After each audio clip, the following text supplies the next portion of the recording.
కుమారి 21F సినిమాతో youth లో sensation గా మారింది హెబ్బా పటేల్.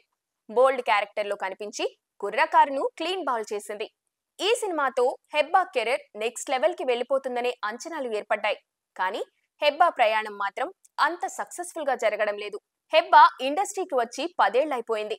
మరి ఆ 10 ఏళ్లలో ఆమె కెరీర్ అనుకున్నంతగా రీచ్ చేరుకుందా? ఇదే ప్రశ్న హెబ్బాని అడిగితే ఆసక్తికరమైన సమాధానం చెప్పింది.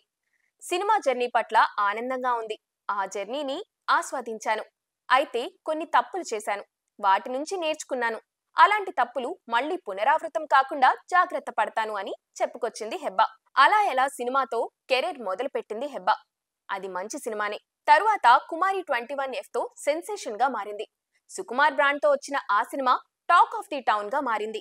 అయితే ఆ తర్వాత కొన్ని మంచి ప్రాజెక్ట్స్ చేసినప్పటికీ ఆడో రకం ఈడో రకం, నాన్న నేను నా బాయ్ ఫ్రెండ్స్, మిస్టర్, అందగాడు, ఏంజల్ 24 కిస్సెస్ ఈ సినిమాలన్నీ ఆమెకు ఎంత మాత్రం హెల్ప్ కాకపోగా కెరీర్ ని వెనక్కి లాగేశాయి.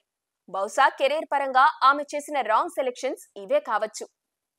అన్నట్టు ఓదెలా 2లో ఓ కీలక పాత్ర చేస్తోంది హెబ్బా. గతంలో ఓదెలాలో ఆమెదే లీడ్ రోల్.